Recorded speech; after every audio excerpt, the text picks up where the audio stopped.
am so glad you decided to join me for day 2 of talking about all things play for our young children. Y'all, today I just want to walk you through our curriculum. A lot of people ask me, what is a year of playing skillfully? What is it about? How can I use it? How can it help me? Why do preschoolers need a curriculum? That's what I'm here to talk about today. I want to share with you all things developmentally appropriate. So, as an early childhood specialist, it's a term that we use all the time. Developmentally appropriate practices. What does that actually mean? That means that we want to plan things for children that's at their level. So many times kids get frustrated with learning because we try to introduce concepts too soon when they're not ready. Have you ever tried to teach a kid who's not ready to potty train to potty train? Whoo, that can be something, right? If you try to get them to get on that potty, they don't want to be on that potty. That causes a lot of frustration for them and then ultimately for you. And it's like that with learning with young kids. We've got to meet them where they are and encourage them to take that next step in the progression. And that's what led us to write The Homegrown Preschooler. I shared a little bit about The Homegrown Preschooler yesterday. It's really a concept book. It really is a book that takes you through the child development of young children and how they grow and how they develop in every area. You know, children, if we want to work with them, we don't want to just work on cognitive skills. We need to work on social skills. We need to work on emotional skills. We need to work on physical skills. And then within that cognitive area, there's so many different things that we need to include as they're developing fine motor skills, gross motor skills. Are they doing language development? It's kind of a broad, kind of overwhelming, to be honest, if you think about it. Now, let me say this again. Do I believe, as a child development specialist, as a homeschool mom, that children ages 3 to 7 need a curriculum? I do not. Did I write a curriculum for that age group? I did. And here's the reason why. As I mentioned yesterday, I wrote this curriculum with Leslie Richards because the demand was there, because parents asked us to. Yes, for me as a child development specialist, it was easy for me to say, hey, get in nature. That is a great way to teach young children. Read a lot of books. That's a great way. Count everything. That's a great way to do math. But if you're a new homeschool mom and you're just trying to balance dealing with several children and teach them, that can be overwhelming. So what we did is we took the concepts that we wrote about in The Homegrown Preschooler and we laid out a school year, a September through May, all the things you would need and all the concepts you would want to work on with young children ages 3 to 7. And that created the curriculum, and I'll show it again, A Year of Playing Skillfully. It comes to you like this. It is bound with shrink wrap, but it's loose leaf. So it's hole punch, so you can do with it however you want. We have parents that all different ways. One of the best ways I like to keep it's actually in a big binder with page protectors, because that way kids can look at it, because you can see it's got so many pictures in it. So, and it keeps it for years to come. Here's the reason why. You're going to use it over and over. Probably one of my favorite things about this curriculum is it's not a one and done, because it's open-ended. You can pick and choose how much you use it. And I have so many families say, you know, I bought it the first year, I didn't use it that much. And the second year, my kids were a little older, so we dove into it. And now I'm on my 5th year using it. Or I used it with my older kids, and then I ended up having another baby, and I'm about to bring it back. It's something that you will use over and over again. So it's super powerful that way. It's worth the money for sure. And speaking of the money, it costs around $150 for the curriculum. But if you're listening to this live and you want a discount, I'm going to give you $20 off. This isn't a sales pitch, but why not, right? 20 bucks off. Use the code FALL20. You can get that, and I'll throw in free shipping. So let's talk about it. Here we go. This, kind of hard to see. This is a whole month plan. This is what it looks like. The reason it is like this is we want you to have something pretty. You can put it on your refrigerator. Kids can look at it. You can laminate this. You can use a wipe-off marker if you want to. And I want to go over it and show you just how this works for young children, okay? So in every month, we're going to start out with a character trait, because we know that a child's character is developed before the age of 7, really. Most of who they are is developed in those early years. So we want to be intentional with character.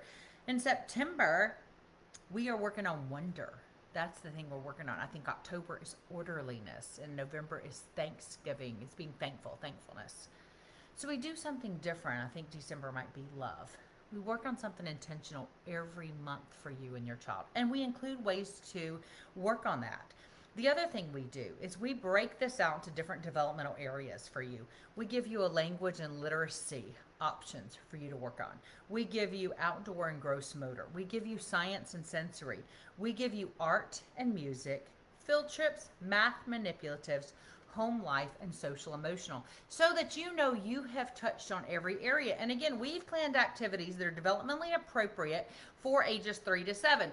And you're like, why the wide range? Because some children are ready to receive information at 3 and some are, later on. But there's no right or wrong with these activities. They're open-ended. They're process-based. They're not get this right or wrong. So it's easier to mix age groups. So you might have a 3-year-old, a 5-year-old, and a 7-year-old. They can all use this curriculum at the same time. What you'll see is that your older ones will take the activity further. For example, if we are making a book, with a 3-year-old, you're going to have the child tell you the story. Hey, tell me a story about our home. We're making a book about our home. The 3-year-old's going to tell you in more simple language than the 5-year-old is, and the 7-year-old can be able to write the words themselves. So you're just going to change the activity and adjust it depending on your child's developmental stage, I should say, and where they are. So it will adjust. So you can use it, again, another reason you can use it several years in a row. It's fabulous like that. Let me show you what it looks like on the inside. This is a page, just a sample page if you can see that. Every area and every month we include a lot of pictures. We include a description of how to do that activity. It's not real detailed, I will say, because we want it to be up to you. We want you to take that concept and put it out there for the child and let them decide what to do with it. Too often in preschools, everything is project oriented. We are looking for an end result, and we really want it to be open-ended. We really want the child to decide where that activity goes. Again, we say this all the time in child development. It is the process, not the product. That is extremely important when it comes to art. When you are doing art processes, you are allowing the children to experience, to express themselves, to decide which way they want to take that art activity, that invitation to play with those art materials. You want them to figure it out. You don't want to say, hey, today we're making a pumpkin face and you need to put the eyes here and the nose there and the mouth there. Because a young child is just trying to navigate figuring that out. So you want to give them the freedom to explore with the materials, and they decide how that is to look. That's hard for some parents.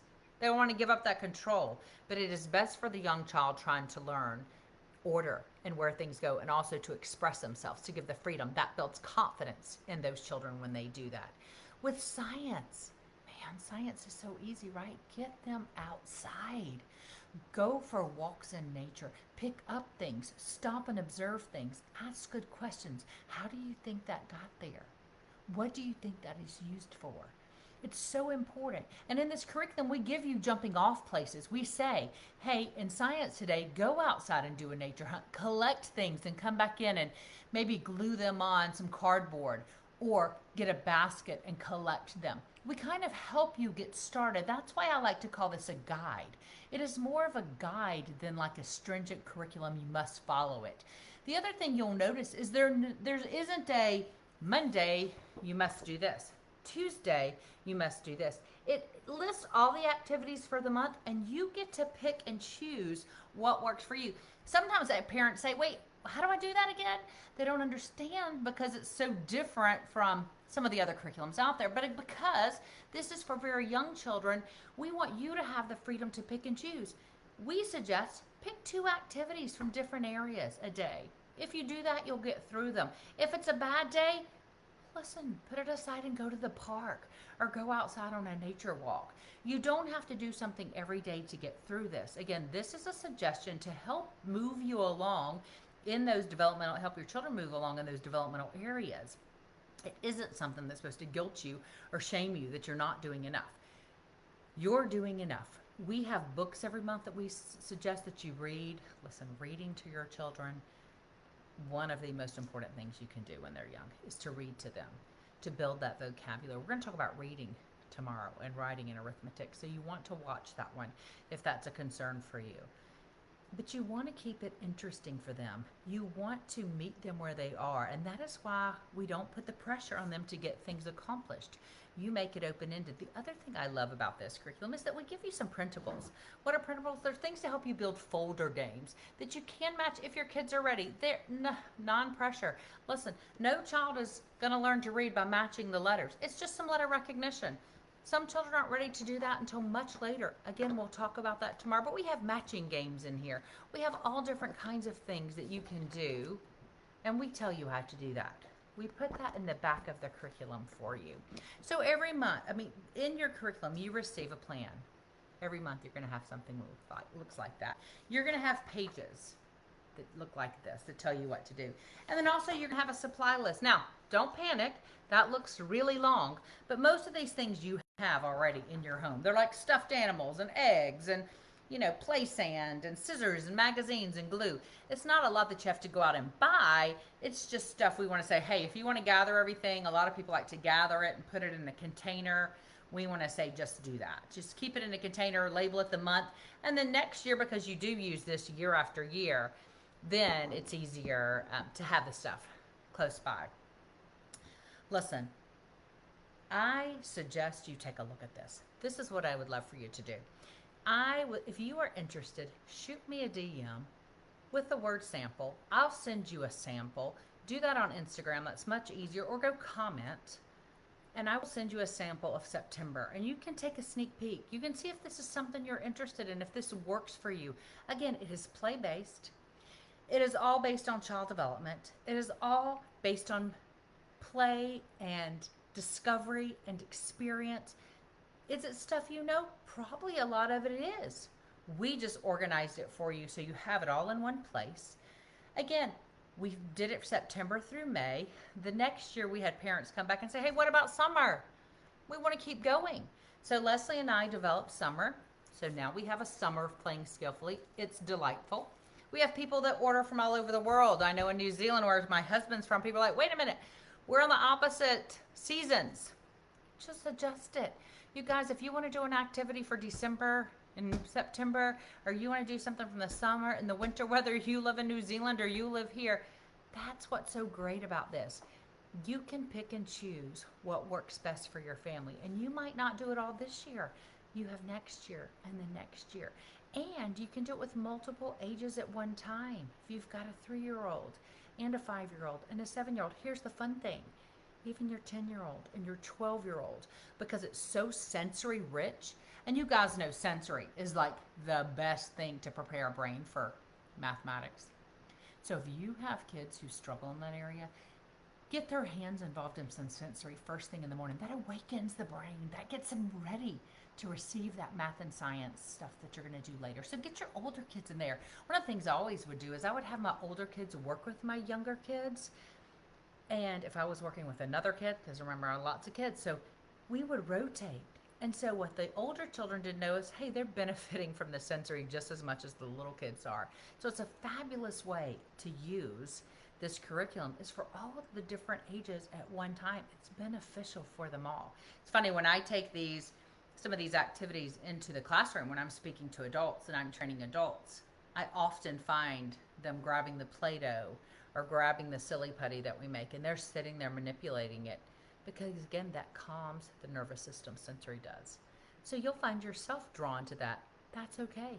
You can do that too. You can enjoy these activities. Again, no right or wrong. They're developmental. You can use it with lots of different age groups. It's something that you'll want to check out if you have children ages 3 to 7. A Year of Playing Skillfully. You'll go to my website, kathyeggers.com. You can also look on Instagram, Play Skillfully with Kathy Eggers, and I will have things listed there. Feel free to DM me, shoot me an email, kathy@kathyeggers.com, if you have any questions about A Year of Playing Skillfully. Tomorrow, we're going to be coming live again to talk about reading, writing, and arithmetic. So if those are your issues for the young gears, again, ages 3 to 7, we're going to talk about how do you teach reading and writing and math. in the early years? And how do you do it through play? And how do you do it where it's developmentally appropriate? Hey, I am so glad you watched this. I hope you got something from it. Let me know if you did. I love the feedback.